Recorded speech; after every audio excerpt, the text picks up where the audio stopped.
With everyone. It is 8:05 p.m. Pacific time. I would like to welcome you to today's session. The topic for today is the Pyramid of Faith, the journey from Shariat to Marifat, part 4B of 4. Today, our wonderful presenter is going to be our one and only Dr. ABDUL SULTAN HASSAM. Today is Tuesday, December 1st, 2020. We will be having a Holy Ginan, which is Sahib Deakude by Pierre Shams. It is going to be recited by Hussein from Toronto, Canada. I will go ahead and recite the translation first, and then we will call upon Hussein. O brother, the one whom the Lord has given, he should too give on his way. No one should turn anyone away. O brother, keep your thoughts clean and pure for him who has created us and you.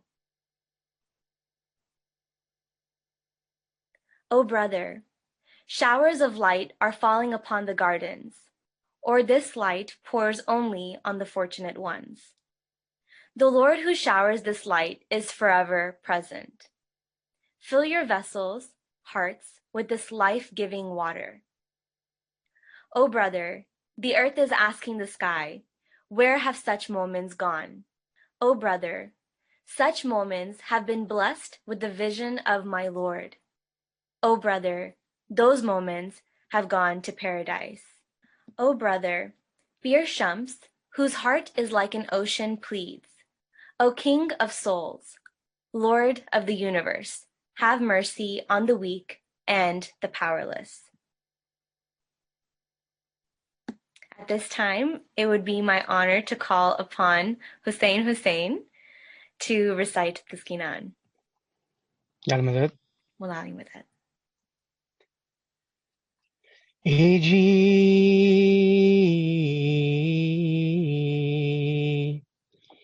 Sahib Deya Kude Kusaya Moro Tu Bhide Bhai Kaun Kisi ko Mana ma karo Sahib deya kude Eji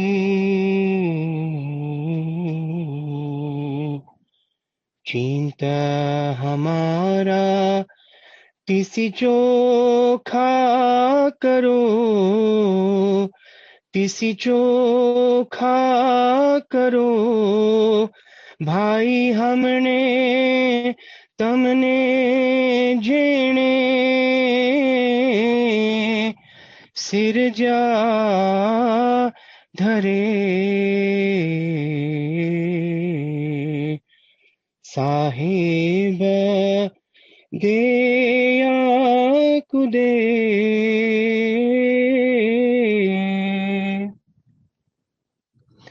Eji Bhago Varashe Noor Noor Sada Sahib Bharpur Amarat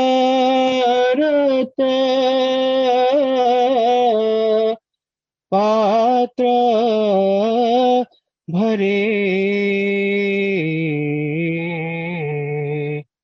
Sahib Deya Kude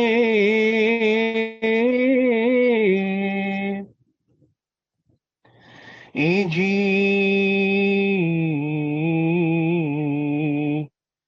E jami पूछे आसमां भाइयों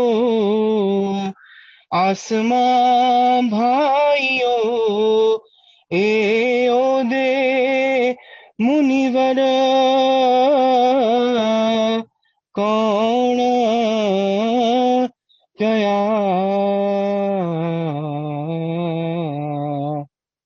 साहेब दया कुदे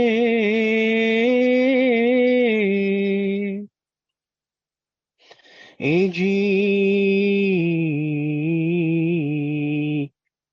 लागा मेरे शाने दीदार मेरे शाने दीदार भाई ओदे मुनिवर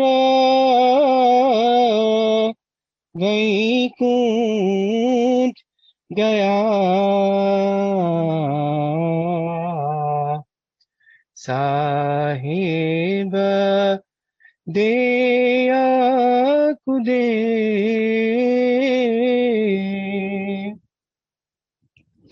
ए जी बोलिया पीर शम्स शाहद दरिया उठड़ा टूठड़ा हंसदा राजा नवे खंड में शाह महर करो साहिब दया कुदे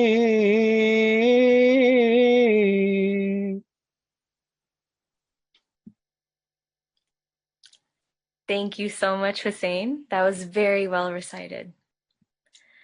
At this time, it brings me great joy to call upon Dr. Hassam. Yali Madad, welcome. Malali Madad. And Yali Madad to everyone this evening, and Yali Madad to all my brothers and sisters. Welcome for this evening's presentation. First and foremost, super congratulations to Hussein for reciting this amazing, rare Ginan that we never hear that often. This is amazing, Hussein. I congratulate you and thank you. And what an amazingly beautiful voice you have been blessed with.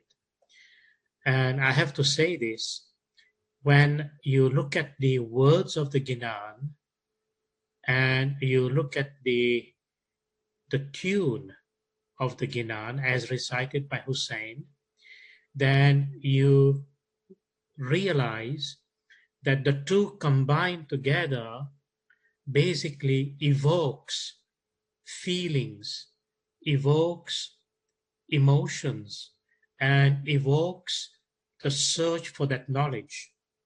And I say that with being fully informed with the fact that when you recite Holy Ginans, when you listen to the Holy Ginans, and when you search and understand the meanings of the Ginan, it is considered ibadat. Mola Bapa himself gives us the benefit and the sawab of ibadat. And this idea of ibadat is so fundamental in our tariqah, as you know, because remember, Mola Bapa himself is the 49th Holy Imam and the 50th Holy Pir. Mola Bapa himself is Shah and Pir. And when we recite the words of the Pir, which in our theology, they are the words of the Imam, they are not different. The words of the Pir are the words of the Imam. The very proof is the fact, Mola Bapa himself being the Shah and the Pir, you can see they are not divided. They are not divided. Therefore, whenever we utter the words of the Holy Pir, from a spiritual point of view, from a knowledge point of view, because remember the word Ginan is the higher form of wisdom and knowledge, it is coming from the Imam. That is our Iman. That is our faith. That is the way our beloved Imams have asked us over the centuries to make sure that we follow these words, because they are the words of the Holy Nur. I fully recognize, as many of you do, it's not sometimes easy to get into the meanings of it. But look at this beautiful Ginan recited by Hussein, that it speaks of some mystical rendering to the believers when they have faith in the Holy Imam. And what happens to the Nur inside them? The word vessel spoken of in this Ginan refers to the human being, the human body, and what happens inside when that grace and that mercy from the Imam descends. I'm sure at some point in the future, we will take meaning from this Ginan in greater depth. So Hussein, once again, I thank you for your contribution. I realize you are 3 hours ahead of us and it's late for you over there. And may Allah bless you with extra blessing for your special contribution tonight and for bringing to light this very rare Ginan. And all of us collectively, we welcome you into the future with other rare Ginans whenever you have the opportunity. Ameen. Thank you. Let us then resume our session on the Shariat, Tariqat, Hakikat, and Marifat. And I'm going to jump straightforwardly to the section on Marifat. But as I mentioned last time, we are going to shuttle between Hakikat and Marifat, Marifat and Hakikat. You will see in a moment for a very good reason. And as you already know, that we have spoken about Shariat in many different ways, and I may come back with some anecdotal notes about it, which is leading to the Tariqat, which is our path, meaning in this particular case, please remember, do not lose the connection. Tariqat means that specific path taken by the Holy Imam. There are many tariqas in Islam, as you know, but this particular path is the path that Imam has chosen, and it is the path we call Satpant Dharam.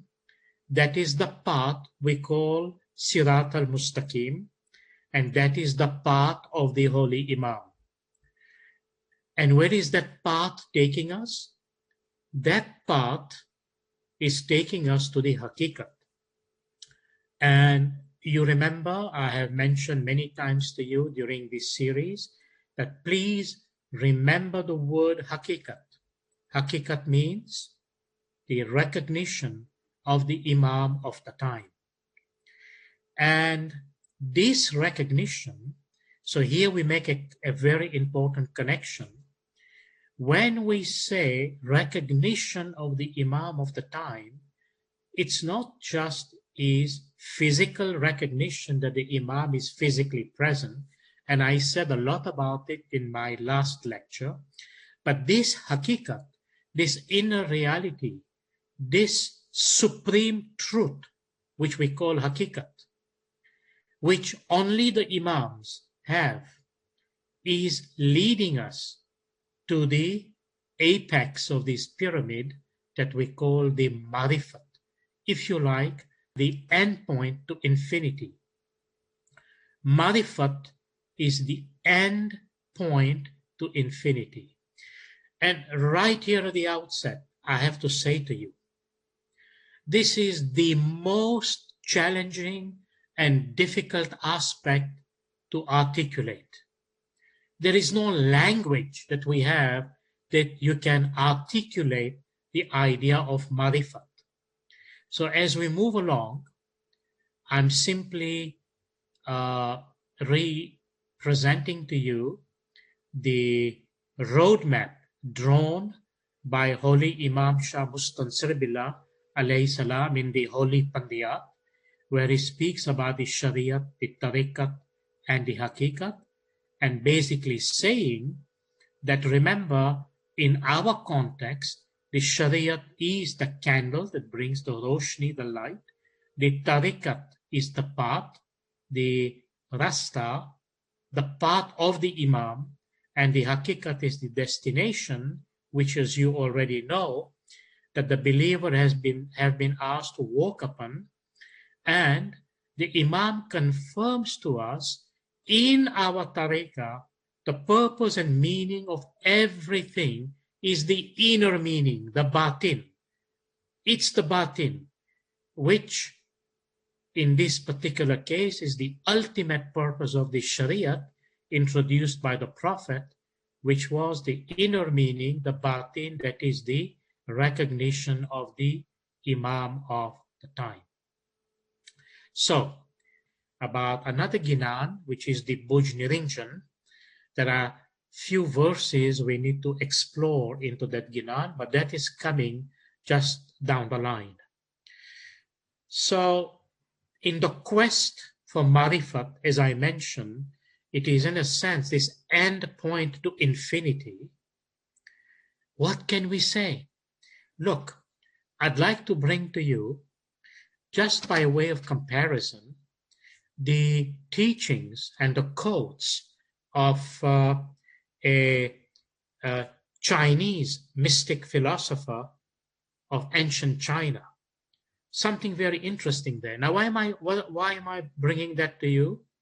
Because an amazing study was done by one of the great Islamic scholars, Toshihiko Izutsu, who produced a text that gives an amazing comparison between Sufism, the Islamic mystical path, and Daoism, the Chinese interpretation of the mystical path. And it would be very interesting to go into those layers to see what has come out. But let me share with you anecdotally certain things. But let me just say a word or two about this Chinese mystical philosopher. His name is Lao Tzu. Lao Tzu. And he himself wrote a text known as the Tao Te Ching. And it's a beautiful text. And if you take some time, if you have the time, you can explore this text. It has got amazing quotes that are interesting to us. And just to tell you that Lao Tzu, being a mystic philosopher of ancient China, is best known for the author of this text, Tao Te Ching, often simply referred to as Laozi, Laozi. And his association with the Tao Te Ching has led him to be traditionally considered the founding father of Daoism. As you know, that is, simply put, the religion followed in that part of the world. And he is also known to be a deity among other people who follow his path. And Laozi is basically meaning in Chinese to mean an elder person, an elder who is enlightened, and is classified as one of the three pure ones into that mystical tradition. So Laozi, translated literally, refers to old master or the old one, and it's considered a very honorific title. So according to the Chinese tradition, Lao Tzu he lived around the 6th century BC. That's his background, so you know something about it. Now, we are today exploring some reflections on the amazing concept of marifat in our tradition, in the Ismaili Satpant tradition. As I mentioned in the beginning, that there is no language to explain this particular dimension of spiritual experience. And I'll have a lot more to say down the road. But why am I saying this to you? And you may very well wonder if it is something that there is no language to be able to experience, then why are we bringing it up? Well, before I go further on to that point, look at some of the quotations from Lao Tzu. Amazing quotation. Look what he says. He says that in the Deo Te Ching, he who knows does not speak. He who speaks does not know. I'm tempted to end the lecture right here. And you know what that would mean. Remember this quotation. It's absolutely gold when it comes to the level of marifat. He who knows does not speak. He who speaks does not know. And I hope that you will have, with Maula's blessing, the wisdom to ensure that you can take meaning from this particular quotation. Here is another one from Lao Tzu. He says, knowing others is intelligence. Knowing yourself is true wisdom. Mastering others is strength. Mastering yourself is true power. This is a marifati concept. Another quotation, the wise man is one who knows.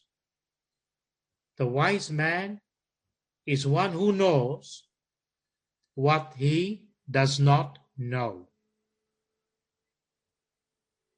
I know this could be confusing a bit, but think about it. The wise man is one who knows what he does not know. And sometimes we've got to ask ourselves this question and say to ourselves, how much do I not know? And perhaps wisdom will flower from that. How much do I not know? Obviously, we in our tariqah, we are guided by the Holy Imam into the path of our spiritual quest and spiritual growth and spiritual enlightenment. It is entirely in our tariqah, at the behest, at the control, at the blessing, grace and mercy of Hazrat Imam.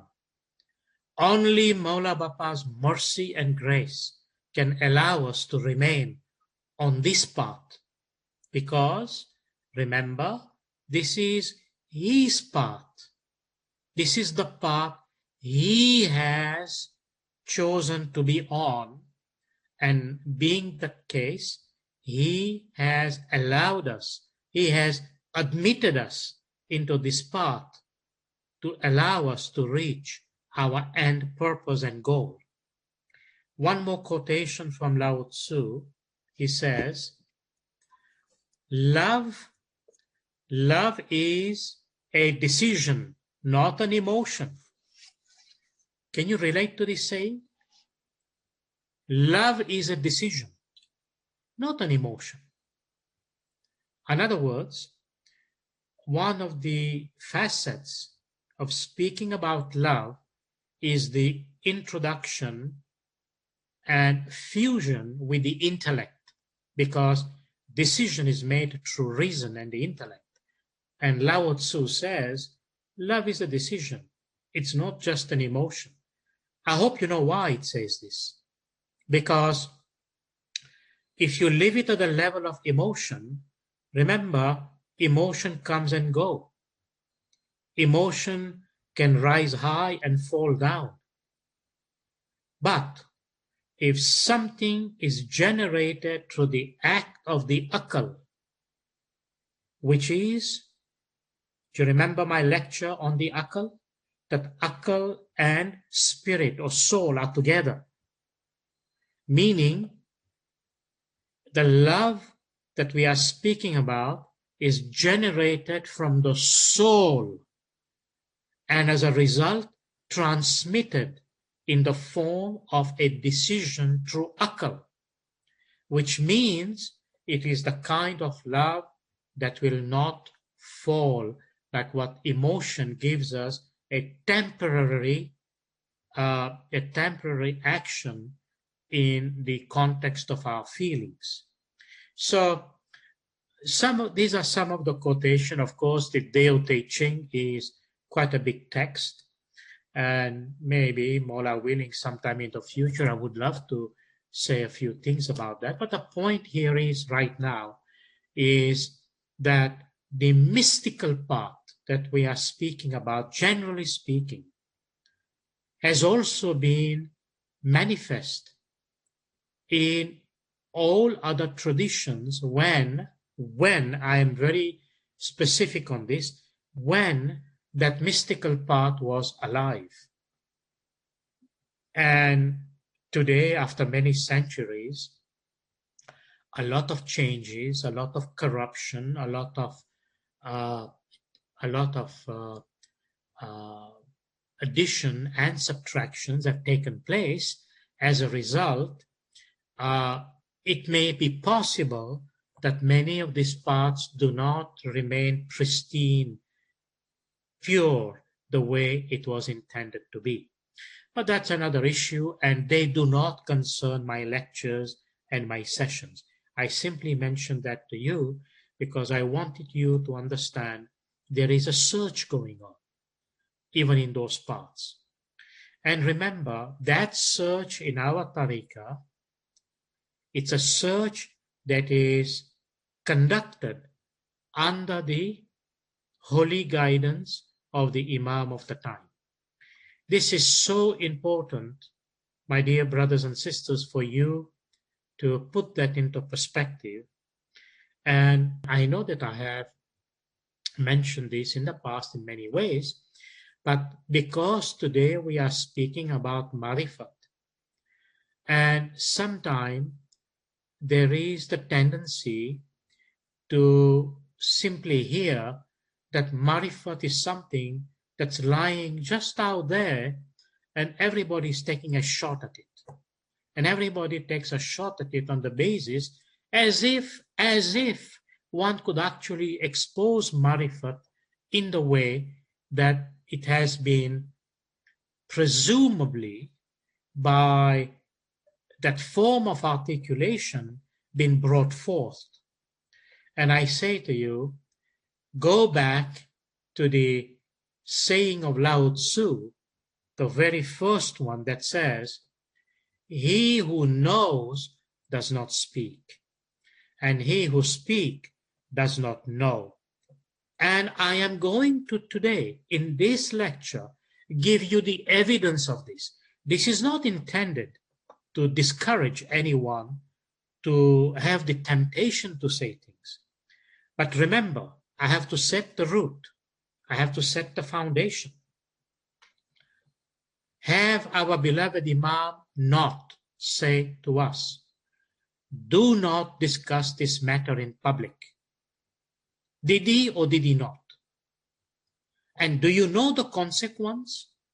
When an individual does nafarmani, and you start and you think that you have the ability, you pretend to have the knowledge, you simply assume you can take other people in your boat and navigate with them this road, this path of marifat, you are greatly mistaken. You are absolutely greatly mistaken. This is not a joke. This is not something to be taken lightly. Shall I tell you something? If you have studied the mystical life of Holy Prophet Muhammad sallallahu alaihi wasallam, do you know when the Holy Prophet Muhammad sallallahu alaihi wasallam went to Mihraj, and that is an aspect of Marifat, guess what happened? When the Holy Prophet had divine union during this experience, and Imam Sultan Muhammad sallallahu alaihi wasallam said that Mihraj is the event when the Holy Prophet revisited his home. You know what that means. Then, what can you say? The Holy Prophet was given open treasures and mystical meaning of things and mystical knowledge of Marifat. And when the Holy Prophet came back on earth, Imam Shah Mustansir Billah sallallahu alayhi wasallam, he says, this is the Imam saying, that when the Holy Prophet went to that Mihraj, he was told, do not disclose, do not make it public, do not share the secrets of the Marifat in the outside to the unworthy people. Do not speak about this dimension to others. Of course, that doesn't mean the knowledge of that Marifat does not exist into our tariqah, as I'm going to be coming to it just in a few minutes. The point is this. The point is this. When you disclose matters that belong to the dimension of Marifat, there is a tendency to want to corrupt it, to reject it, a tendency to want to disrespect it. You know why? Because people don't understand it. It doesn't enter into their akal. It doesn't enter into their hearts. And when something does not make sense, guess what? People make fun of it. People make a mockery out of it. This is why our beloved Imam has said, do not discuss these matters. You know what I'm referring to. Do not make a business out of it. Don't go out there and create a business out of it. Do you understand what I'm saying to you? There are lots of businesses these days here and there, and people have the pretension of speaking about marifati matters, and it is a disfavor to those who simply believe that they can get anything out of it. Now, I don't want to sound harsh. I'm not there to displease you. What you do in your understanding is your affair. But let me tell you what is mine. My duty is to share with you that information which I hope, if you understand and are able to follow that information, which is based on the teachings of the holy imams and the peers, that is the key, then hopefully we may remain in the path of that Sirat al-Mustaqim and seeking to understand what is the path of Marifat. So, already I have mentioned to you that in my earlier parts of the Shariat, the Tariqat and the Hakikat, and now we are doing the Marifat, that in the context of the Shariat, it is all Zahiri. In the context of the Tariqat, it is a mixture of the Zahir and the Batin. In the context of the Hakikat, it is completely Batin. totally batin. And remember, this batin is the batin of the Imam, because remember, the meaning of the hakikat given by the Imam is the recognition of the Imam of the time, which in effect, that recognition is called marifat. And therefore, if you have noticed in that roadmap I showed you, did you see the word marifat there? No. Do you see the word marifat other than in the inner teachings of the Imam or what the holy peers have disclosed to us? No. That's why it is mentioned with great caution. And we must not simply assume without understanding what it is. Now, before I go any further, just to complete this part, when I said that hakikat is totally batin, it means that inner reality, it means that supreme truth, it means that is that reality which creates understanding of a nature that is beyond the physical. Try to understand what I'm saying. It is an understanding that is beyond any physical matter. Hence, we call it hakikat. It also means one who has decided to follow the path of the Imam, seeking the inner recognition of the Imam, and one who is conducting a search on that path by the guidance of the Imam, not the guidance of anyone else.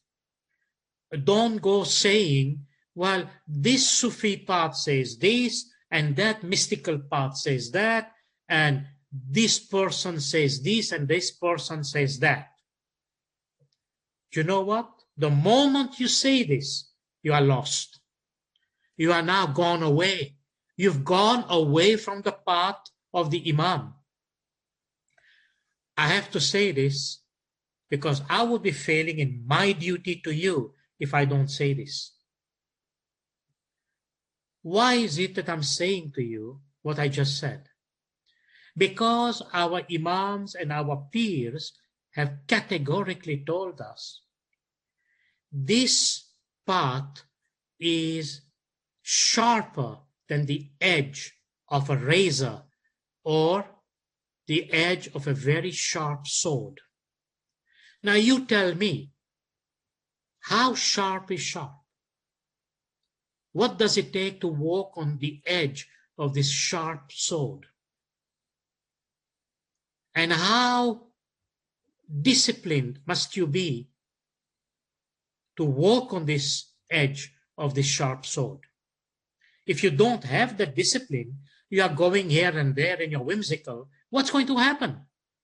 You are going to cut yourself in so many places, you won't be able to patch yourself. This is, unfortunately, the danger in spiritual matters. So, the point is this.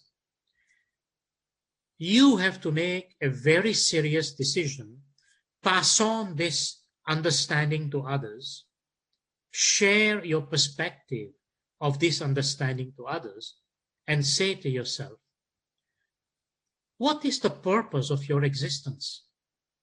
And where are you going to get the meaning of it? And if you believe you are a hakikati mu'min, I haven't come to marifat yet, but you are a hakikati mu'min. Hakikati mu'min means one who has either through his akal and through his understanding, which understanding? The one that I said beyond the physical, has come to realize the recognition of the Imam of the time.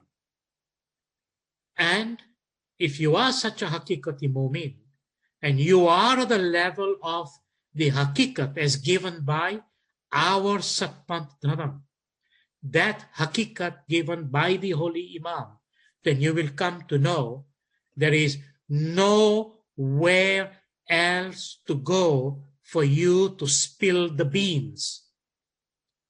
You have to remain very strictly this path. The path under the guidance of the Imam is a very strict path. Spell the word strict in capital letters. And strict means if your objective, if, it's a big if these days, a huge if your objective eventually is even to get closer to marifat, then you better follow what Lao Tzu says. He who knows does not speak, and he who speaks does not know. Because the moment you open your mouth, the door is shut. The door will be shut. This is the danger of opening your mouth.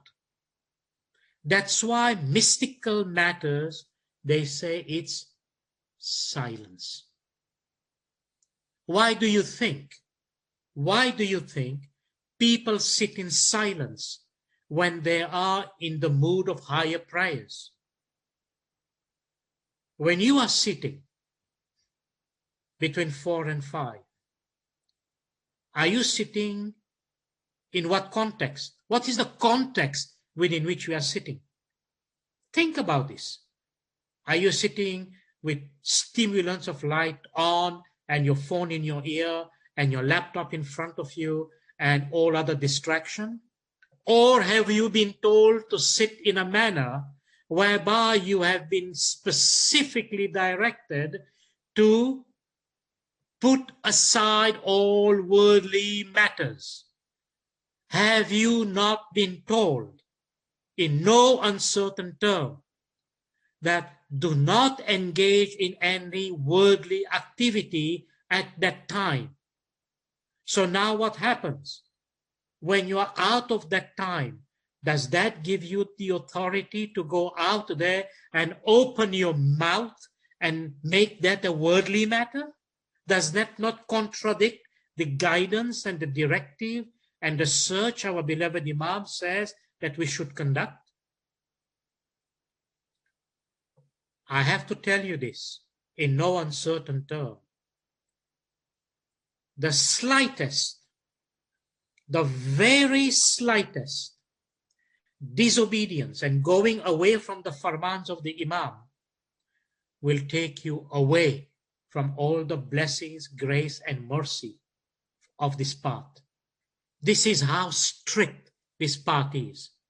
You cannot add, you cannot subtract. You cannot open your mouth and speak about it. The only person who can do that is the Imam. Only the Imam can say or not say what he wants to say. In this path, leading to marifat to begin with, the strictest discipline is in complete submission and prostration. Because remember, I have said to you before and explained to you that at the level of the hakikat, which is the innermost reality and the supreme truth, which is disclosed by the Imam to the murids at this level of understanding, this is not a debate. You know how many debates are going out there? Well, forgive me, I am not the judge. It's not my business. It's not my concern. But when people complain to me, particularly in many of the people in the group today and before, I have to respond. And I'm saying to you because the very same people are seeking conversations and debate with me in this context. And I tell them, please do not go away from the path the Imam has indicated. I know people have 100,000 questions about it. And people are seeking answers to those questions. Shall I say something more? As I have just said, And what an important saying of this Lao Tzu. By the way, there are sayings like this also in our Tariqah, but you will see in a moment where it is coming from. So if people come with all those questions and then they want all the answers, well, he who speaks doesn't know, and he who knows does not speak. So what exactly do you want out of this? What is the meaning? What is another meaning to this? Another aspect of the meaning to this is this. The questions that you have will be responded to. Remember what I said a moment ago? It is higher than the physical. So don't look for the meaning in the physical dimension. It is not there. And people who pretend that they can know this level and that part and this part, he who speaks does not know. He who knows does not speak. This is a fundamental rule of the level of the hakikat. I would advise you in all humility.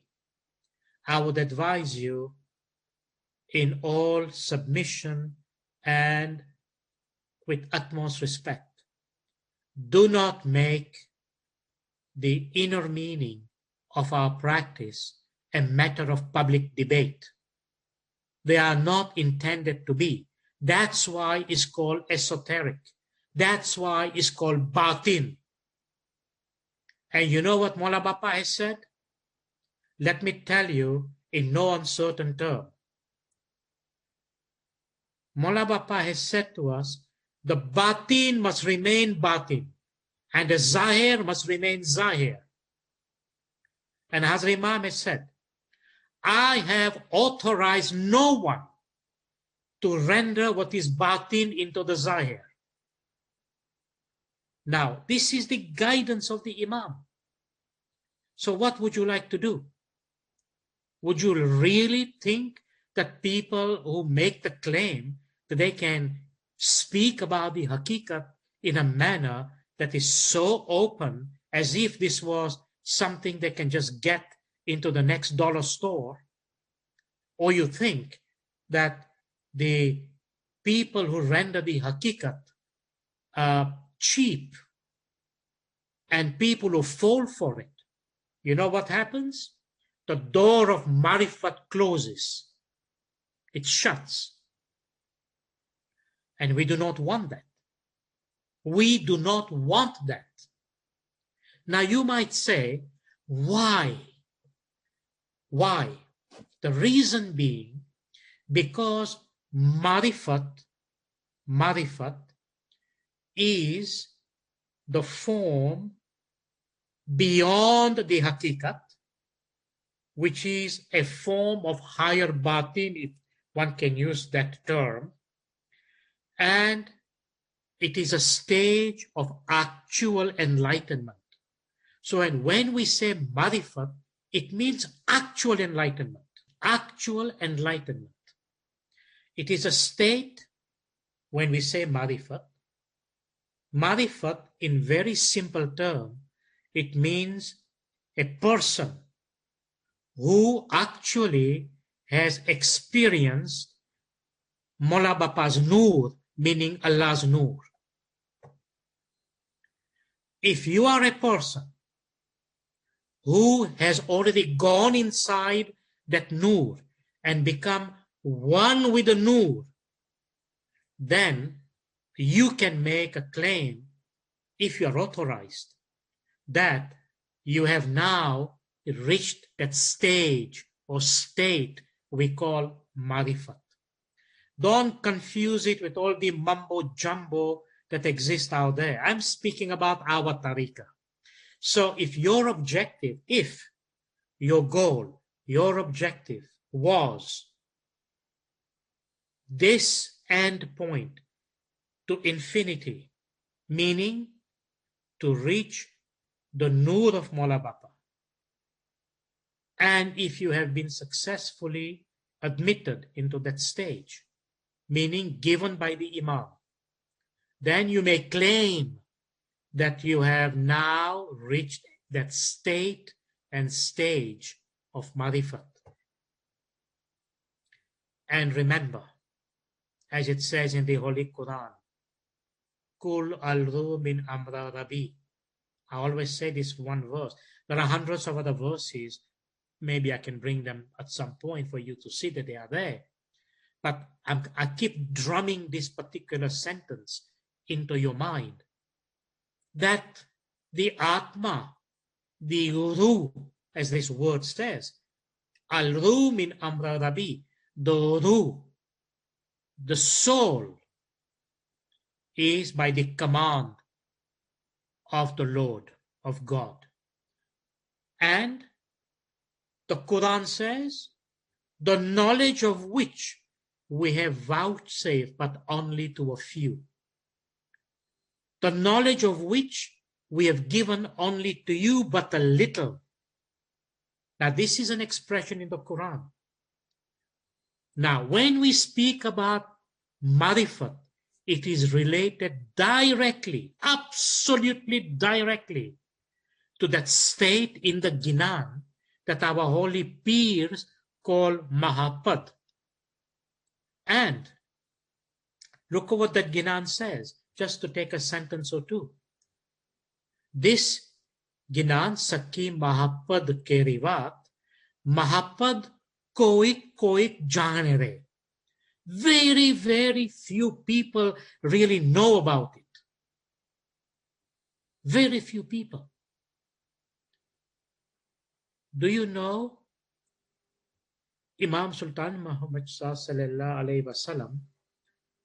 He once mentioned, this is for your understanding, so you know why am I being so stubborn and brutal to tell you this thing in this manner.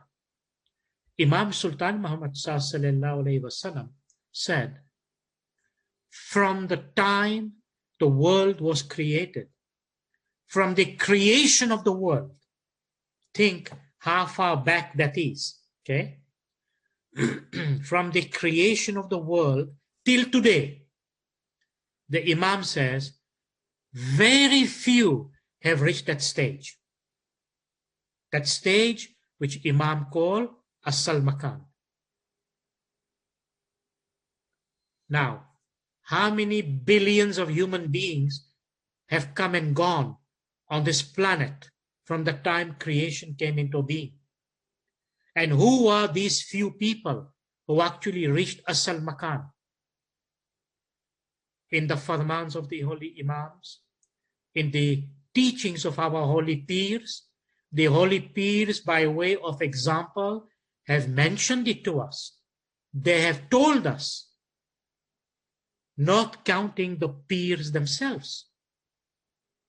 So, I come back to the initial point. Please be careful. If only a handful of people from the beginning of creation till today have reached that stage, who are you going to go and ask these things?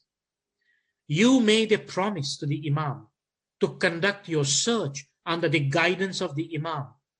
But you go here and everywhere, in any which way you want, to ask matters related to these issues to people. People do not know these things.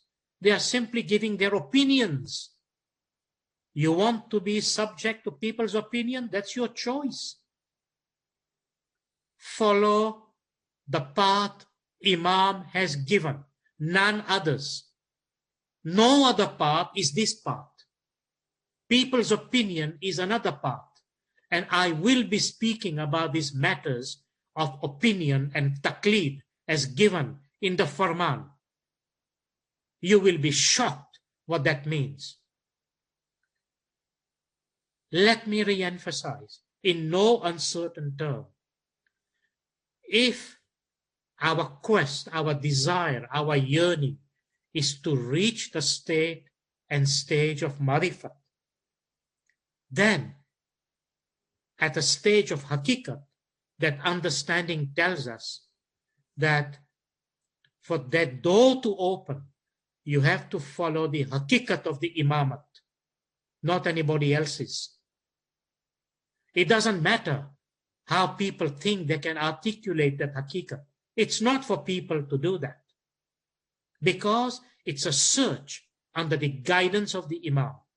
And the only guidance you need is Maula Bapa's farman and the teachings of the Pir as applicable. As applicable. And the Pir speaks of this Sirat al-Mustaqim. It speaks of this Satpant, this path. And Maula Bapa speaks about our path, this tariqah, going back to that level, leading to this hakikat. This path is what? You remember the word of Hazrat Imam to the Jamaat? Shia Imami Ismaili Islam. Shia Imami Ismaili Islam. So where do you think Ismaili Islam is coming from? That is the Imam giving the murids and guiding the murids in our tariqah. Imam is our murshid in that sense of the term, and we are his murids. So fundamental this is that we cannot ignore this reality. Therefore, I'm saying to you, this is when we speak about marifat, it is the stage of Nur-e-Ilahi. It is the stage where the believers or the ones in quest have been blessed with that level of understanding, and it is a stage and a state. Now, do you think there is any other state or stage after and beyond that? Well, as we proceed, let me emphasize some aspects, and then we come to one or two parts of the Jinan, which I would like to mention. So here, remember I mentioned that the state of this marifat, it is the station of the Messenger of God. It is the state and station of Holy Prophet Muhammad sallallahu alaihi wasallam, and the state and the stage of those who have been blessed with by the Holy Imam. And that is, there are many other saints in our tariqah who have reached that stage and that state. Before I go further, let me give you a further definition. Okay? And the further definition is this. Number one, if you go back to the state of the Shariat, what do we say in the Shariat? Yours and mine. There's a division. It's two separate things. There is yours and there is mine. Shariat. Right? And then if you go into the stage of the tariqat, mine is yours and yours is mine. That's a very difficult equation for people who are very materialistic. Now remember, materialism in the context of the opposition of spiritualism. In other words, if you are at the stage of the tariqah, we are a tariqah, are we not? We are a batini tariqah. We are a tariqah, meaning the path that the Imam has chosen. In this path, in the level of the tariqah, mine is yours, yours is mine. Regrettably, I have to bring to your notice. Do you remember the message Maula Bapa gave at the time of the Golden Jubilee? Throughout the world, Maula Bapa reminded the Jamaat. Hazrat Imam said, my Jamaat is very individualistic. You know another way of saying that? You are not even at the stage of the tariqah. If tariqah means at the mystical level, mine is yours and yours is mine, but the Imam tells us you are very individualistic, then obviously this concept is not there. The point is, there are indicators at what level you are. Now understand, you have to understand this thing in a mystical sense, but it doesn't mean it has no physical application, right? And then at the level of the hakikat is, there is no mind and there is no yours. There is no mind, there is no yours. We are simply people who have realized everything belongs to God. Everything is the possession of this Nur. It says in the Quran, whatever exists, it says Allah is the owner of the earth and the heaven. Is the owner. To him belongs the earth and the heavens. So if he is the owner, is not everything in where, like in the case of the earth or whatever is in the heaven, belongs to him? And if it belongs to him, because that is what the Quran says, if it belongs to him, then what are we? At the level of the hakikat, we are really only caretakers. We are only taking care of it. We are caretakers. And if some people believe they have great difficulty understanding this, it's very simple to come to that knowledge. Next time you have an opportunity, drive by, take a drive to a cemetery. Take a drive by a cemetery. And when you arrive into that cemetery, just take few minutes and think and look at all those graves there and find out and try to imagine to yourself, did these people actually take anything with them? And you know what I mean. No. They were all caretakers in one shape or form. The point I'm trying to make to you is that until a human being does not learn to renounce, I didn't say to disconnect, I didn't say to give up, I said to renounce the idea, the thought of this kind of attachment to think that this is mine and this is yours, or it's all mine and nothing for you. You know, that kind of thinking. And you go back to the level of Sharia is yours and mine. No. We are speaking at the level of hakikat. And at the level of hakikat, you come to know. Let me put it to you into a very practical term.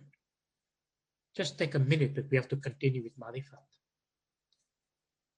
At the level of hakikat, the hakikati mu'min is at a stage whereby he realizes the air I breathe, the food I eat, the place that I live in, the blessings that I enjoy in my life, the family that I have, the life that I have, the health that I have, the success that I have, the wealth that I have, all of these and everything you can conceive spiritually and materially, everything 100%, 100%, first is all from the blessings of the Imam of the time.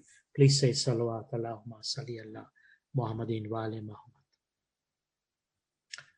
And if a murid, a hakikati mu'min, recognizes that, he's at a stage whereby he says, I am hakikati mu'min, which means I recognize where all this thing is coming from.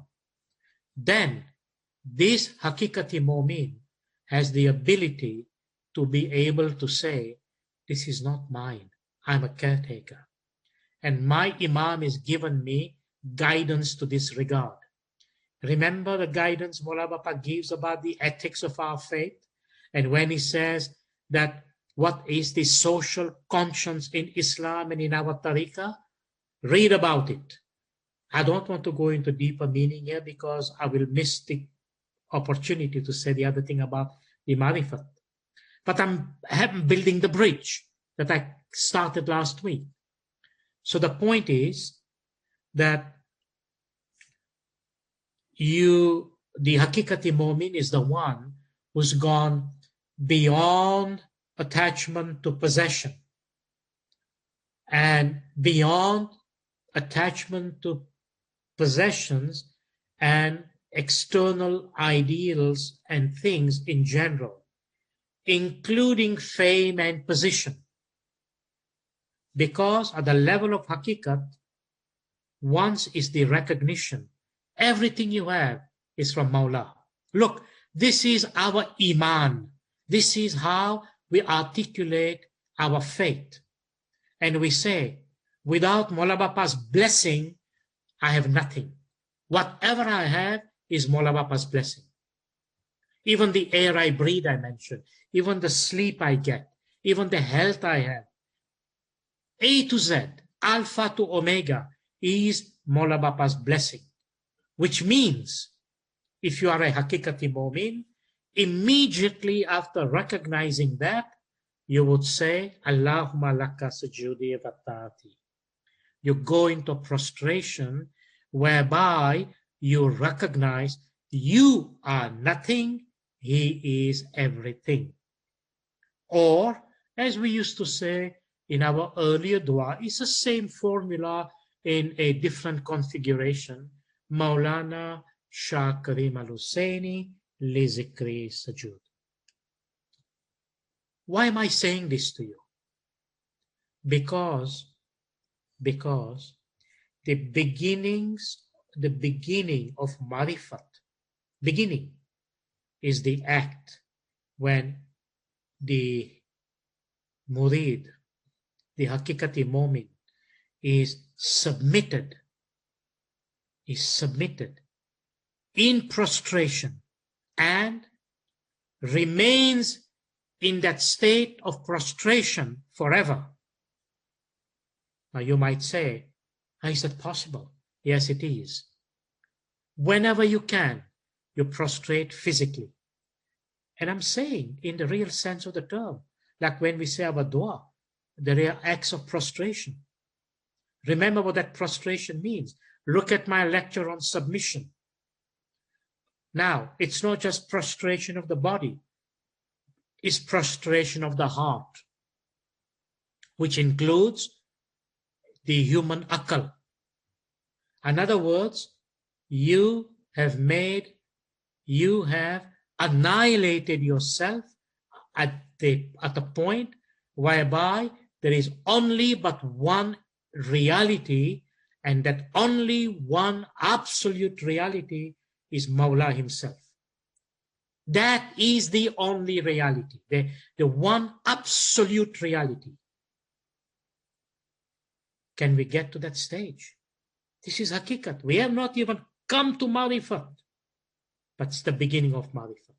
So in practice, in real terms, we have to have those spiritual sentiments coming from our heart and our intellectual conviction.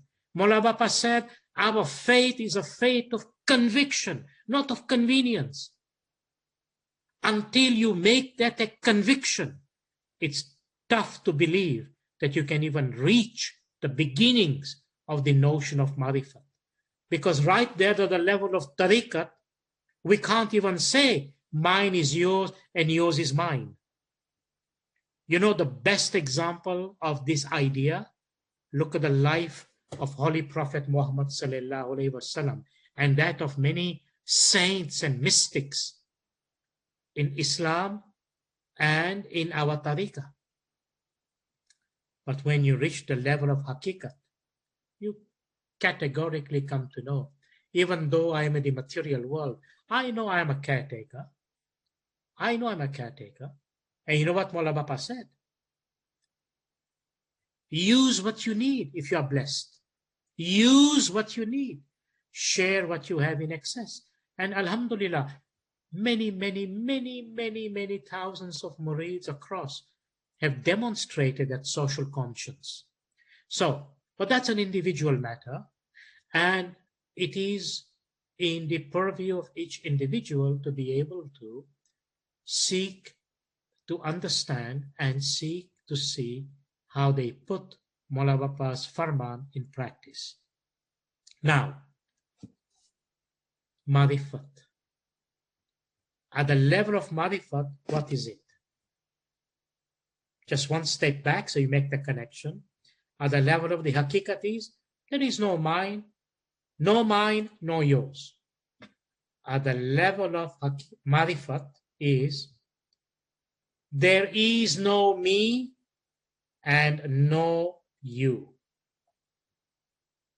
There is no me, no you. What level of thinking is this? Can your thinking, your mind, even conceive of this? Because remember, the mind is limited in its nature. That's why in our tariqah, Maula Bapa says, set worldly matters aside. Your mind is part of worldly matters. It has nothing to do with your spirit in the sense of the quest. That's why Maula Bapa says the soul only is eternal.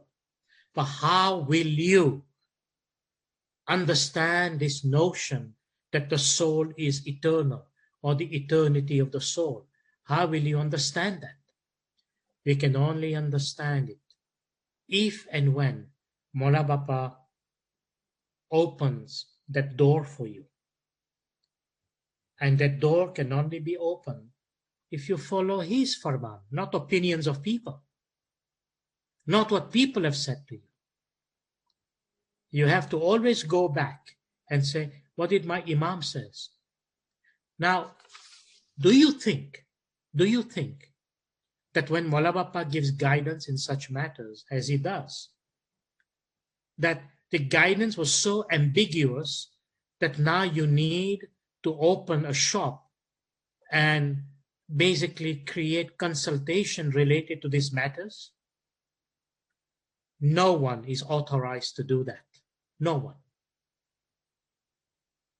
If there are matters related to this understanding and knowing, go back and read the guidance of the Imam in terms of the farmans of the Imam in these matters. The Imam does not leave anything hanging in the air. It's not ambiguous. It's very clean, clear, and very explanatory what the Imam says. And do not assume, because the Imam's explanation is simple, that you think that something is missing.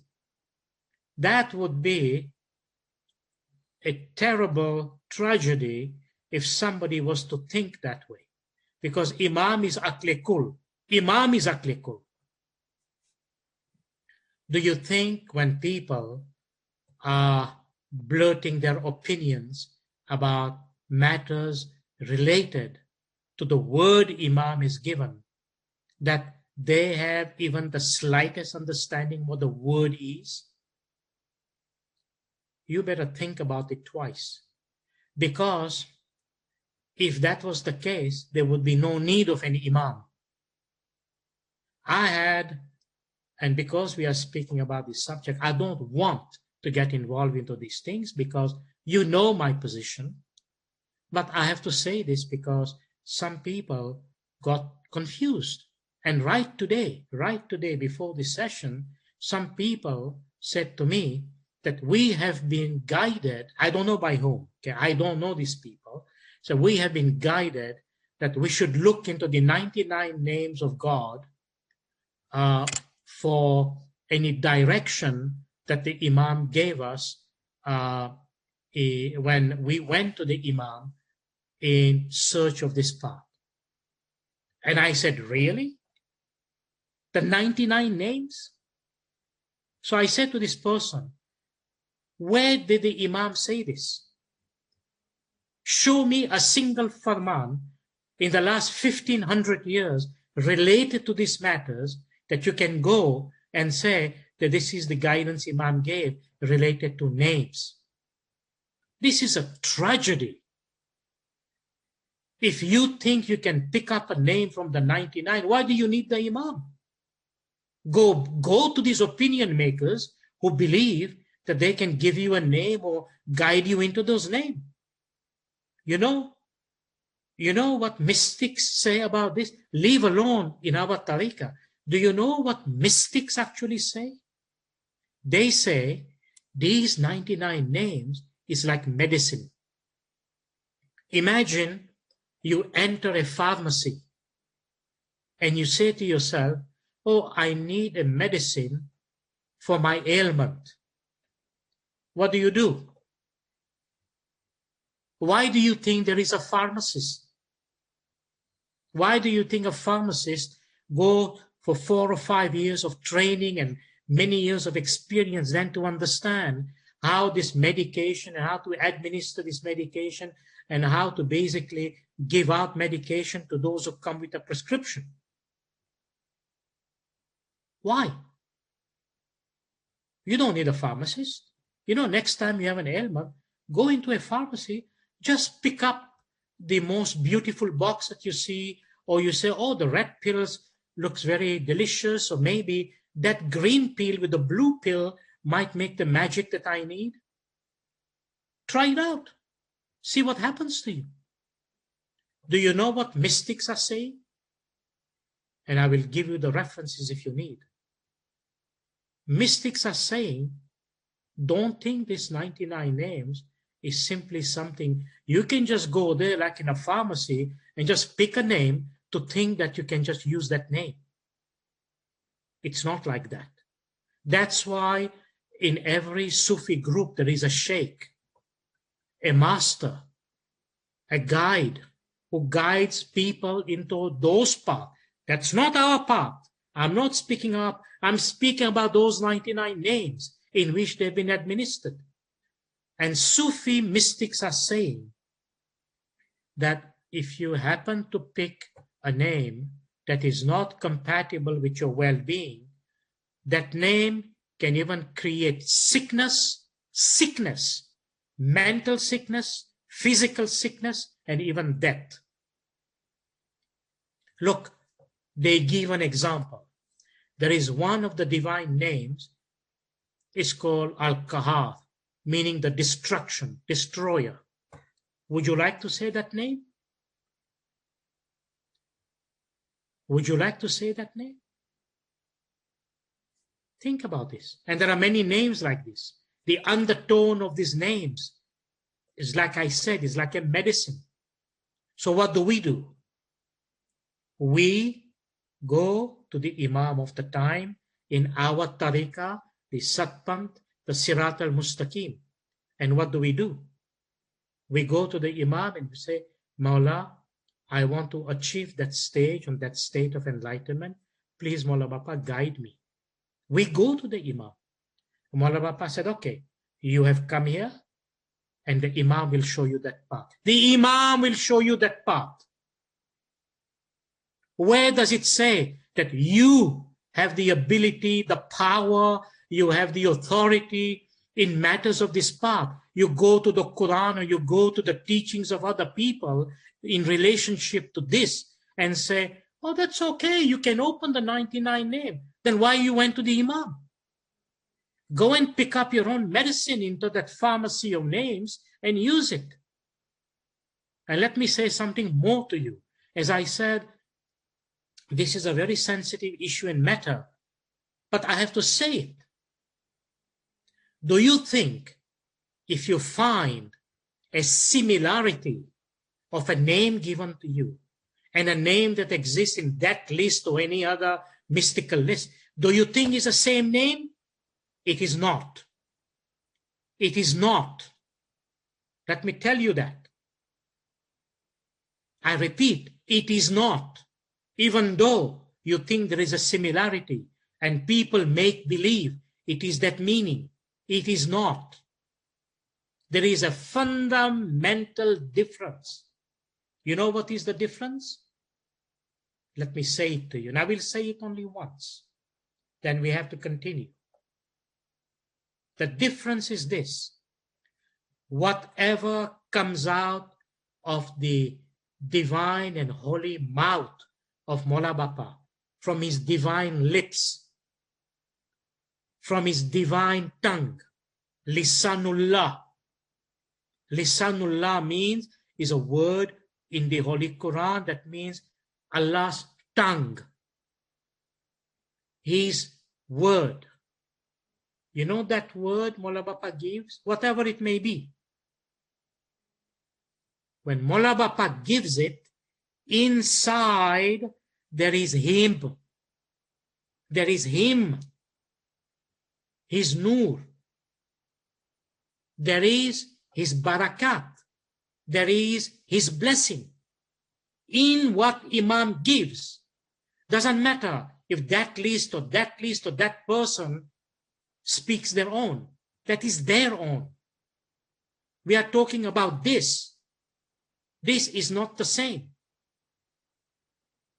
Don't go out of the path making comparisons and making basically dilution.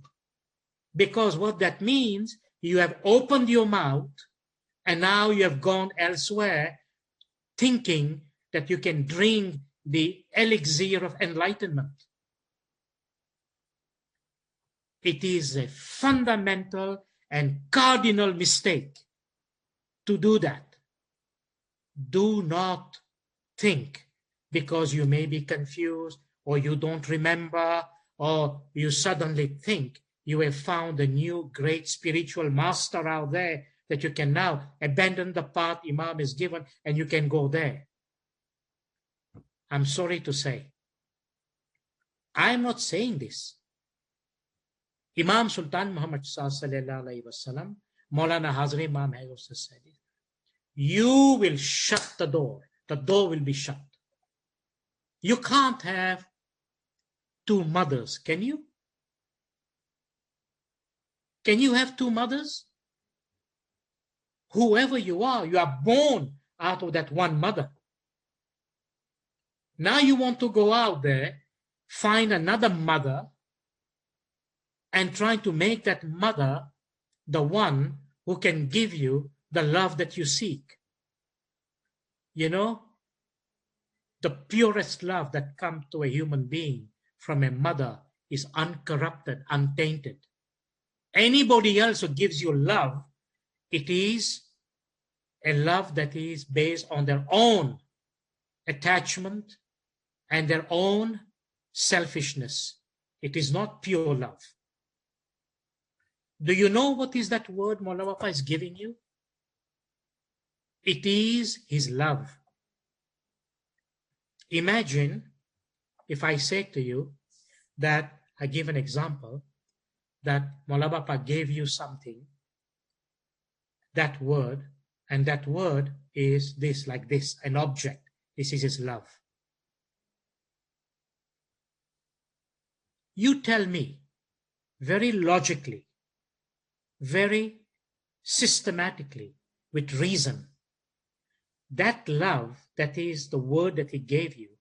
Now you go out there and you start digging somewhere else and you assume you have found love there. Is that love the same to what he gave you? Is this thing over there? It is not. Don't fall into this delusion and illusion. Stay very strictly with the tariqah and the hakikat Imam is given. Means don't corrupt it. Don't speak about it. Even though I realize, and I know hundreds of people have come to me and said, we are confused. And I'm saying to you, continue on that path silently. Your response will come. It is beyond something physical. No physical explanation will work for you. Only Imam can give it if he so wishes and desire.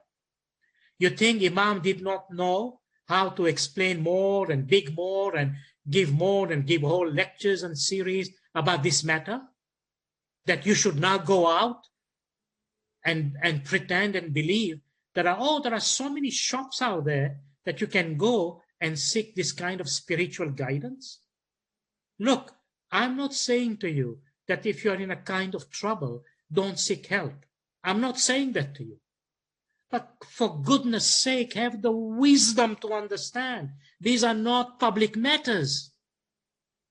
These are not matters you can just simply relate in public. Have the decency to respect Mola Bapa's guidance, because he has warned us that if you open your mouth, the door will be shut. He said, don't make a business out of this. Now, there are so many shops today you can go to and conduct your business. Do you want your business with the Imam, or do you want business with all the shopkeepers? Please be careful. It's one thing to seek help if you are in trouble of some kind and do that discreetly. It's another thing when you think that people out there really know about this business. They don't. They don't. You know why? Because the Imam has made it his business. It is his business. Unfortunately, I cannot go much deeper into this because of the sensitive nature of these matters. But I hope you understand. And you know, these are matters related to our haqiqat. That's why I'm saying it. It's my subject. But in the practical sense, this is what it is. Now, I have mentioned to you already some issues related to the point of marifat, and the aspect of marifat I mentioned related to our tariqah. Do you remember what I just said? In the simplest term, without bringing any confusion or any other ingredients in there. Marifat in our tariqah is when Mola Bapa opens the door for a murid and he is admitted to understand the stage of the nur of Imamat. Please say Salawat Allahumma salli ala Muhammadin wa ali Muhammad. Simply put, Marifat means nur of Mola Bapa. Now, that being the case, what is that? What is that? I would like you to listen to this Ginan. This Ginan is Buj Nirinjan, and I will request Nayab to first of all read the translation of these verses, and then we have Lakshmi, who was so kindly agreed to recite this Ginan in a recording, which I will then play the recording for you. But please, most importantly, look at the meaning of these verses. Definitely. Thank you, Dr. Hassam. So this is Buj Niranjan by Pir Sadruddin, recited by our Lakshmi Hamarsi from United Kingdom. Part 1, verses 1 to 7. A most amazing wonder I relate, a riddle, by means of which what has been heard becomes easy. Why did the hidden beloved become manifest? What different forms did the beloved assume? He is said to be an essence, pure, without specification, of which nothing may be said. Plunging and diving in this so deep ocean, time after time, even peers and prophets cannot reach the bottom. An unfathomable ocean, so vast, whose shores can never be found. You may waste a lifetime diving, even so, its bottom can never be reached. Whatever being takes a dive, it acquires the jewel only if it lives after dying. O you, my true Lord, you are indeed my beloved. Do not even refer to the divine as Niranjan. Do not say anything about it. Like a mute dreamer who, remembering his dream, constantly regrets he cannot tell.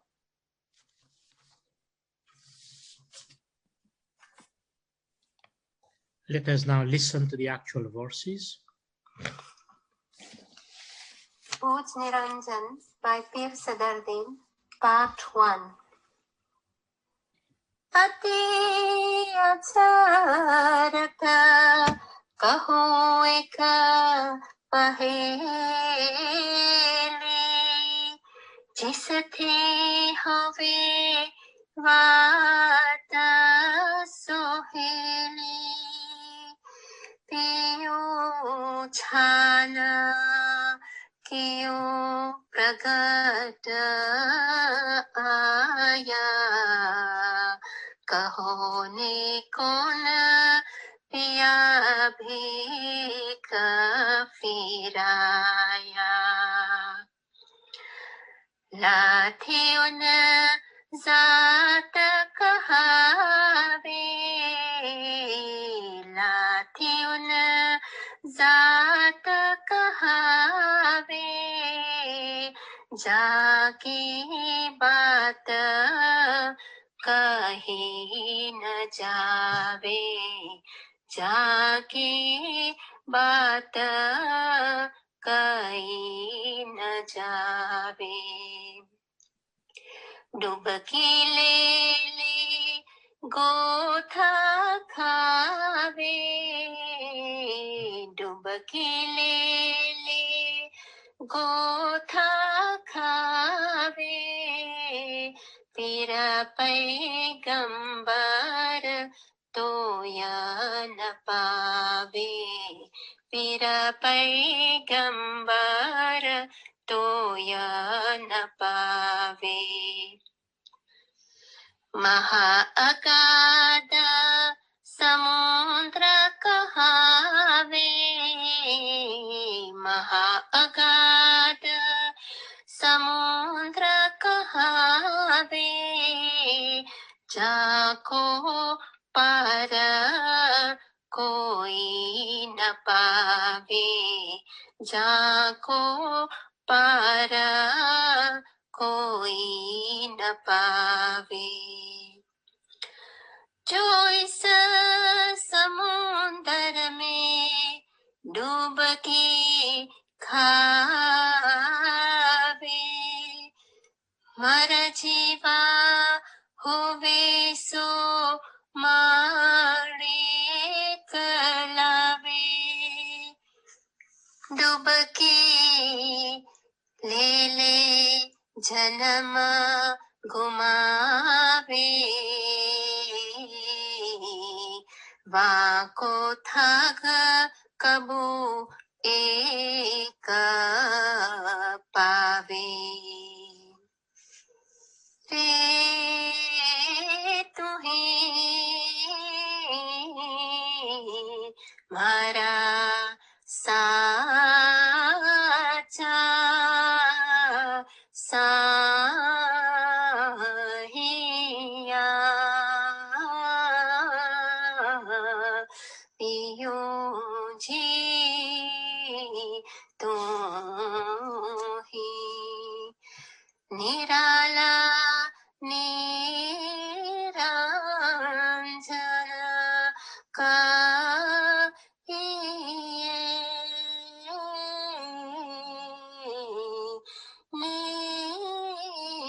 निराला निरंजन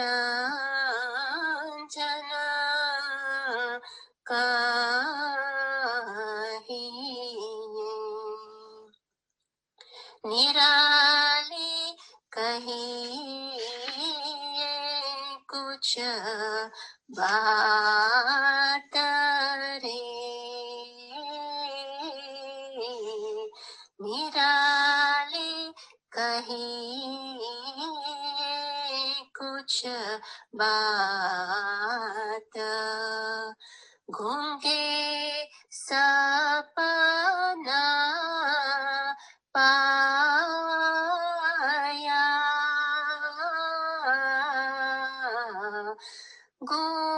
गूंगे सपना पाया समझ Samaja pasata ya re. Samaja pasataya.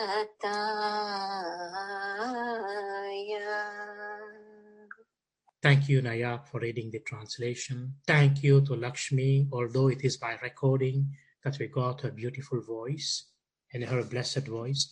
And you know, by the way, I think I mentioned it before, she was fortunate to be one of the reciters in front of Maulana Hazri Imam in one of the previous mulakat. So we are very blessed when we hear ginans like these. Can you imagine the depth of what this ginan refers to?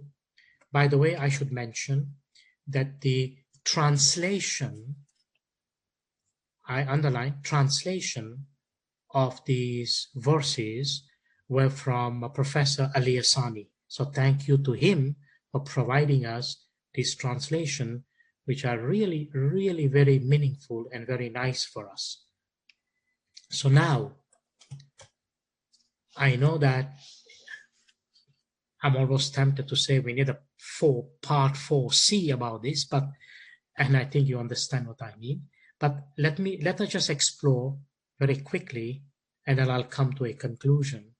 And I am very much excited about the possibility that in the near future, perhaps sometime in January or maybe earlier, we will continue with the theme emanating from this area, so that we can be better enlightened with the teachings of the Holy Imam, which I shall do so in that near future. But for today, let us stay focused on Marifat. And I'm trying as simply as I can, because I'm sure you understand what it is. So look at some of the verses that the translation which Nayab read. And first, in verse number 2, it has been said, why did the hidden beloved become manifest? What different forms did the beloved assume? He is said to be an essence, pure without specification, of which nothing may be said. Are you following the theme here? Understand the word essence. This is a very key word in our mystical theology, essence. But it is a pure essence without any parameters, without any specification.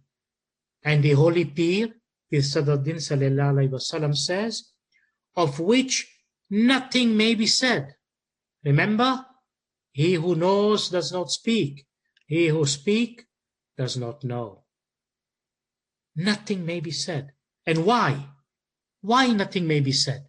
You know, sometimes people, this is the habit we have today, right? And we say, well, tell me something about it. Can you share something about it? All right, look what the Holy Pir says. An unfathomable ocean, so vast, whose shores can never be found. You may waste a lifetime diving and diving and diving, even so, its bottom can never be reached. Are you putting that in the context of your understanding? It's an ocean that is infinite. You cannot reach it. What can you say about it? Because only when you reach it, you have the ability to know. But it's unreachable. And a lifetime of diving is not going to take you there for you to open your mouth and disclose this. It's not going to happen. There is no vocabulary, there is no language, there is no means of communication that you can use to express this, because the Holy Pir clearly says this is a level of experience, and I underline the word experience, not verbal communication with language. It's an experience, and of this unfathomable ocean, so vast, whose shores can never be found. Then, in the next verse, so deep that plunging and diving time after time. And look at this most important revelation. Even peers and prophets cannot reach the bottom. Even peers and prophets cannot reach the bottom. What are we talking about? Marifat. Marifat. This is Marifat in Ismaili Satpant. So how are you going to explain that?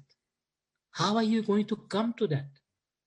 When even the peers and the prophet have not been able to reach that bottom. And it says, whatever being takes a dive, it acquires the jewel only if it leaves after dying. Dora. And in the refrain, do not even refer to the divine as Nirinjan. This is very important. So here P. Sadatin says, do not even refer to him as Nirinjan, unknowable, unapproachable, in a sense that you cannot know what it is. Because you could translate the word Bhuj, Nirinjan, as Bhuj means no. One of the meaning. There are multiple layers of this meaning. Nirinjan, unknowable, knowing or know the unknowable. But how? The Holy Pir says, do not even refer to the divine as Nirinjan. Do not say anything about it. This isn't a Ginan. Don't say Abdul Hassam is saying that. No, this is the Holy Pir. Do not say anything about it. Like a mute dreamer who, remembering his dream, constantly regrets that he cannot tell. Imagine a dreamer who's mute and he had an amazing experience in his dream. How is he going to convey it? How is he going to convey it? This is marifat. Now, let me get to the crux. As I said, there are certain pieces that I would like to leave it for later because of the nature of what it is. So I come to one of the analogies given by Imam Jafar Sadiq sallallahu alaihi wasallam. And I remember many, many years back, Missionary Abu Ali, in his articulation of such matters, gave this reference to Imam Jafar Sadiq alayhi salam. And I'll say it very simply. The Holy Imam speaks about the stages of Shariat, Tariqat, Hakikat, and Marifat in the following symbolism. So first of all, he says, it's a simile of a rose plant. A rose plant that is planted, which means that, first of all, there is a root in the ground. Without root, there cannot be the plant. So there is the root. And the root signifies Iman, or the faith. Okay? What does that mean in this context? Iman, or faith, or root of this plant is love and devotion for Mola Bapa. Now, I want you to connect this notion of love with what I told you before. Remember that I said, when you go to Mola Bapa for that search, and Mola Bapa says, all right, are you sure you want to be here? All right, I'm going to show you the path. And he gives you his love. Okay? He gives you his love in that form and context that he gave you. So this is the root. This is the love. Okay? Now what is going to happen to this love? When you water it and take care of it, the root, water meaning Mola Bapa's mercy and grace, Mola Bapa's blessing, and the love we express. Let me go one step further. what is ibadat? What is ibadat bangi? Meaning, I'm being very specific, the stuff that you do between 4 and 5. Do you know what that is? Very simple term. Love. Bangi ibadat means not these positions and that positions and this breathing and that breathing. Look, all of these are material stuff. We have been strictly told, set worldly matters aside. All that is worldly. Is it not? Whatever you do with your body and breath is all worldly. It has no meaning and connection in the things that we are doing. Because the path Imam is giving us is different. We are different. Let me emphasize again. We are different than other tariqas. Okay? This is the tariqah of the Imam. The way of the Imam, the path of the Imam, it is exclusive to his murid, how the Imam guides us. So we maintain that. So what is Bangi Ibadat? Bangi Ibadat is the act of being in love with Mawla. And are you only in love between 4 and 5? But 4 and 5 is a specific time. What is that time? We are coming to it in a second. Ibadat Bangi means love for Mawla Bapa. You are falling in love and you are enjoying that state of high connection with the Holy Imam at that time. Nobody in the universe is there except you and him. Nobody else is there. And that is a special time that you are expressing your ishq, your mohabbat, your love for Mawla Bapa. This is ibadat. Now, I'm diverting a little bit because I have to say this based on the content of the topic. So, do you need to go and ask somebody what love is? Is there one definition of love? Please think about this. It is in this context I was saying to you. Please don't open your mouth about these matters. Don't go blabbering things here and there about such matters. Love is not something you can go there and say, oh, I love this and this. That's not that love I'm talking about. This is what comes out of your atma, of your ruh. And maybe someday, if Mawla wills, I may go deeper into this notion. But understand it at your own level of understanding. That's why this root is called love, in this symbolism and in this simile. And this love is Iman. Iman means, you know the meaning of Iman, as I've said. The definition of the word Iman, literally meaning faith, literally meaning this idea whereby you are submitting yourself to the Holy Imam as an act of faith. But faith is nothing but love in the heart of the mu'min about the Imam. The love and devotion to the Imam is what we call Iman. Iman. It is that love. Faith means love for Hazrat Imam in your heart. How do you express it? Through ibadat, through bangi.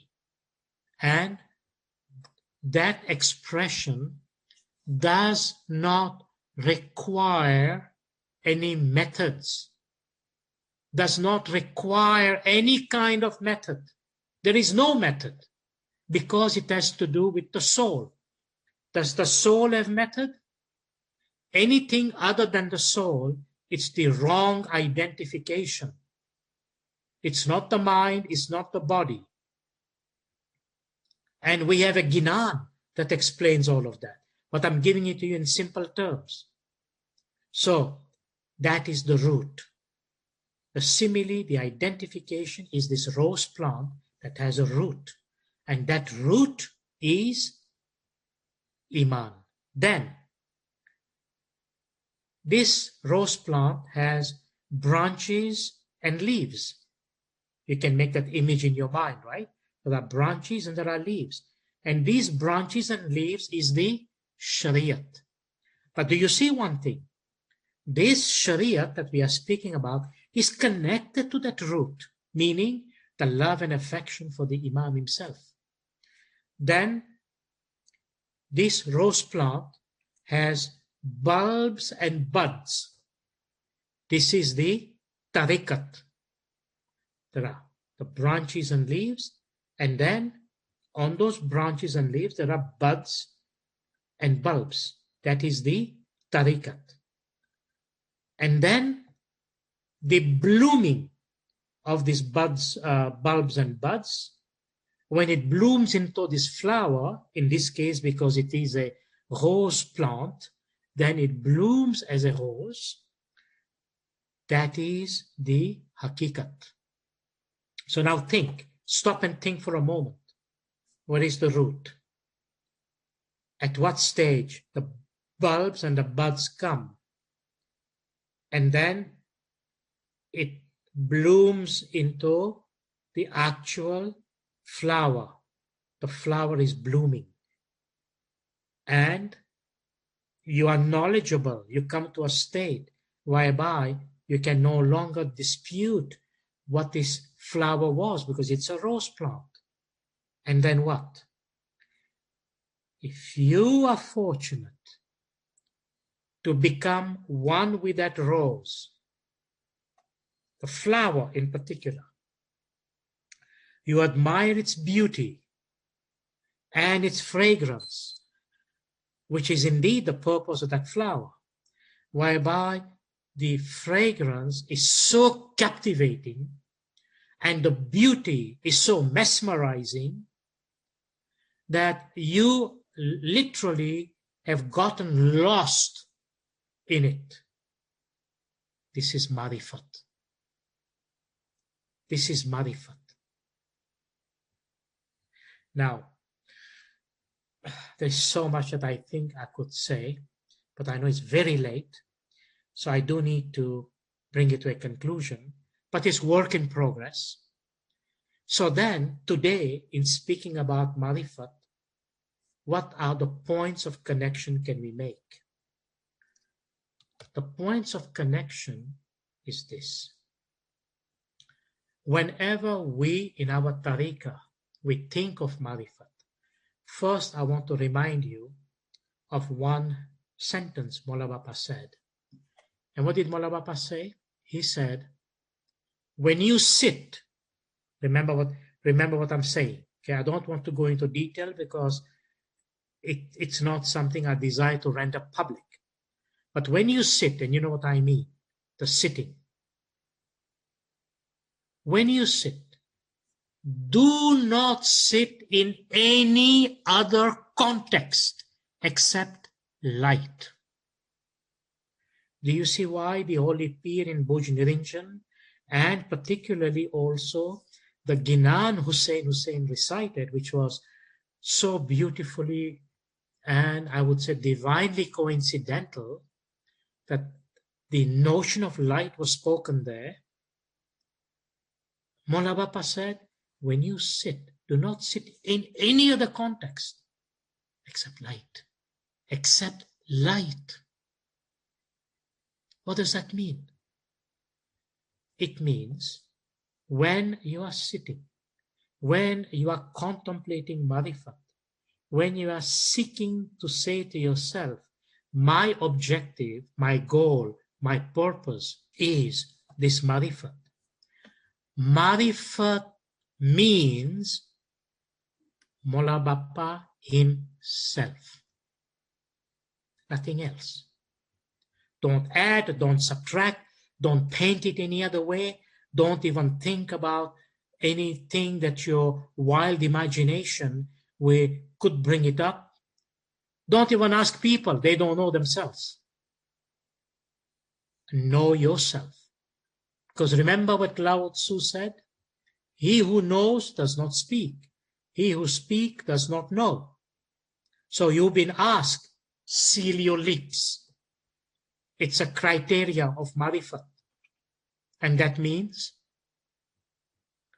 only Mola Bapa himself can admit you and take you into this state. I'm being very specific. I'm saying state and stage of marifat. And that state and that stage of marifat is infinite in its dimensions. Therefore, the holy peers have said, not even the peers and the prophets have been able to reach the bottom of it, even though they have been blessed by it and they exist in it. Our beloved Imam Sultan Muhammad sallallahu alaihi wasallam, he said, the only way to explain it is to understand that what is your purpose. And what is your purpose? Have you actually determined your purpose? Or are you still thinking what is your purpose? And Mola Bapa said to us, the ultimate purpose is fanafillah. Fanafillah. Annihilation into Mola Bapa himself. When there is no more difference. Meaning, remember the meaning of marifat given? No me, no you. It is only this.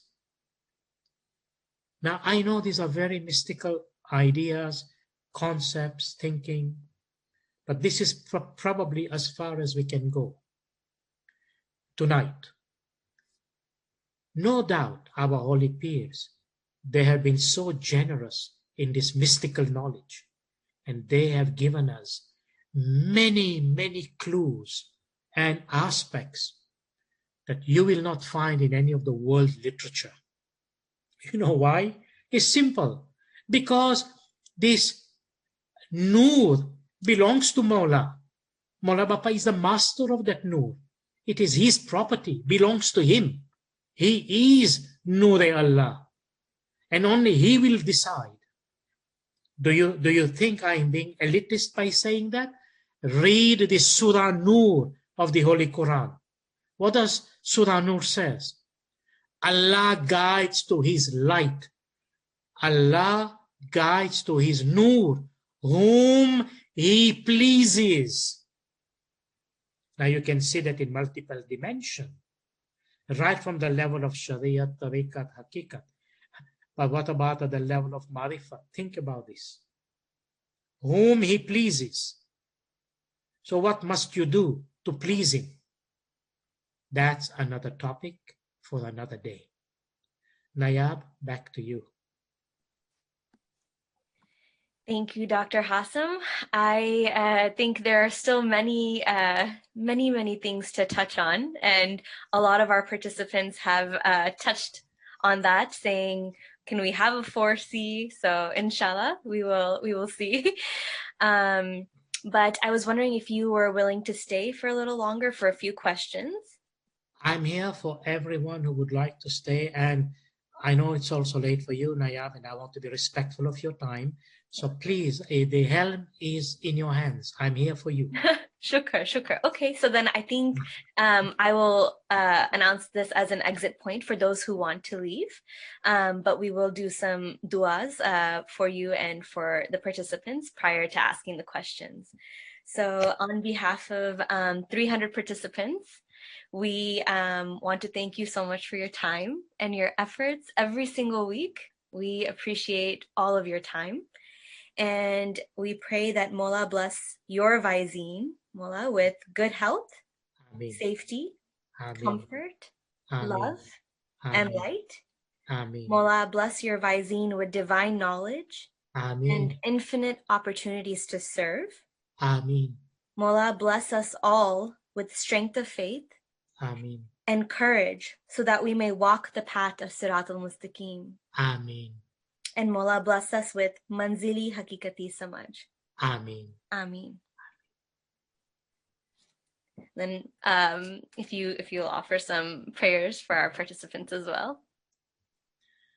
May Mola Bapa bless everyone with strength of the sound, Ameen. strength of Iman, Ameen. May Mola Bapa bless everyone with Hakikati Samaj. Ameen. And may this Hakikat opens the door of Marifat for you. Ameen. May Mola Bapa accept your tasbihs, your prayers, your bangi, your ibadat, your remembrance of Mola Bapa, and may that remembrance bring you enormous barakat spiritually and materially. Ameen. May Mola Bapa's love, compassion, grace, and mercy be ever touching for us. Ameen. May Mola Bapa bless you with the fulfillment and realization of all your wishes in every ways. Ameen. May Mola Bapa protect your families in this Ameen. challenging time. And if any member of the Jamaat anywhere in the world is facing challenges and calamities, may Mola Bapa's love and compassion remove that calamity, that difficulty, and allows ease and peace and allows happiness to our brothers and sisters in whichever part of the world they are. Ameen. And to end this prayer tonight, I would like to read a prayer from Imam Sultan Muhammad Sallallahu Alaihi Wasallam related to the context of the presentation today. And look at this beautiful prayer. And Mola Bapa says, please say salawat. This is a prayer directly from Mola Bapa himself. Mola Bapa says, I pray from my heart that God may grant such strength to you that you may achieve freedom, Ameen. that you may reach the hakikat and turn away from evil. Ameen. Then Mola Bapa says, I pray that you may also follow the path of righteousness and attain a vision of the truth. Ameen. Mola Bapa says, this prayer means more than any other prayer. Amen. May Mola Bapa bless you all with Zahiri Batini Didar. Allahumma salli ala Muhammadin wa ali Muhammad. Thank you, Dr. Hassam. What a wonderful way to end the session. We do have our participants are still here, so I will go ahead and ask 2 questions that we have. And I will open up the chat as well for those who want to post any questions as well. So Dr. Hassam, 2 questions for you. The first one is asking, what are other ways, aside from ibadat, that we can move from tariqat to haqiqat? The first point to know, in order to move from tariqat to haqiqat, is the Imam's blessing and decision. Meaning, we do not have any criterias at our level to decide and say, here is the criteria that I'm meeting in order to move from tariqat to haqiqat. The one and the only foundation to respond to this question first is that, remember, in the descriptions I have given and in the reflections that I've sought to present, is that in order to be at the level of haqiqat, you need to be able to say to yourself, am I, in every sense of the term, to the best of my ability, to the best of my honesty, to the best of my sincerity, following the holy farman of the Imam of the time? Am I following the farmans of the Imam? If your heart is convinced, your intellect, your akal tells you, you are following the farmans of the Imam, meaning you are putting the farmans in practice. They are the guideline of your moving into the tariqah. Remember, you're asking the question, tariqah to haqiqah. What is the tariqah? It's the path. It is on this path, Imam is making the farman. And where is this path taking you? To the tariqah. That means in the tariqah, Imam guides us. And if you follow the words, the guidance, the Farman of Hazar Imam, that will make you reach the door of the Hakikat. When you reach the door of the Hakikat, you will understand that even at the level of the Tariqat, the constant remembrance of the name of the Imam, when you are remembering Mola Bapa all the time in everything that you do, and in the act of that remembrance, you are serving the Imam. Meaning what? That you are serving the Jamaat. Either you're able to serve on an individual capacity or through our institution. Whatever little seva you can do, whatever little service you can do. Our beloved Imams in the past, even Imam Sultan Muhammad Shah in particular, even Mola Bapa in many ways, he has said that when you serve the Jamaat, do you know what that is? Serving the Jamaat is an invitation by Mola Bapa. It's a personal invitation, like Mola Bapa says, I'm inviting you. Come to me, I'm inviting you. This is seva. Take time that you may have, once a week, once every 2 weeks, once a month, whenever you can. Serve Hazar Imam, serve the Jamaat.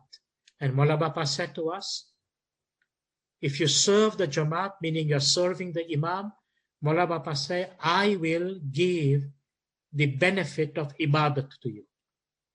And when you receive benefit of ibadat through service, if and only if Mola Bapa wishes, and it is His mercy, His grace, His permission, His authority, His desire, if He wishes, He will allow you in the state of Hakikat. Thank you, Dr. Hassam. One more question for you. Nazleen has asked, if the door of Ma'rifat closes, can it open again? It's a very difficult question, because this goes back to, thank God for Lao Tzu. He who knows does not speak, and he who speaks does not know. I think the answer is right there. Thank you, Dr. Hassam. I have one last question. You had mentioned between stages and state. So there was a stage of Ma'rifat versus state of Ma'rifat. So Sean is asking for a clarification between, are there stages in Ma'rifat? Yes. Let's say you dive into a swimming pool, just to give you a very anecdotal example. Now, when you dive into the swimming pool, or let's say you go to the ocean shore and you dive into the ocean. Well, you are now in the ocean. That is, you are in a state of being into this ocean. How deep can you go? That is state. There are different states in your presence into this ocean.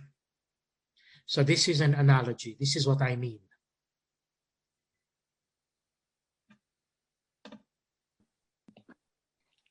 Perfect. Thank you, Dr. Hassam. I think it's getting late for a few people around, so I will go ahead and we'll close the session now. But thank you so much for your time. And I think we really, all of us collectively enjoyed this session. It was wonderful. Thank you for being there, Nayab. Of course. Thank you, Dr. With every member of the team, and on behalf of every participant today, even those who have left, and even those who are not here, may Mola bless you for your seva, your service, your dedication, your love and affection for all of us. Ameen. And all the members of the team, to Hussein, to Lakshmi, and I say every member who's been there, Mola bless you with barakat, Mola fulfill all your wishes. Ameen. On behalf of everyone, Mola Bapa accept your services, your ibadat, and may Mola Bapa bless you with Zahiri Nurani Tida. Ameen. Ameen. Ameen. Thank you, Dr. Yali Madat, everyone. Molali Madat, Yali Madat, everyone.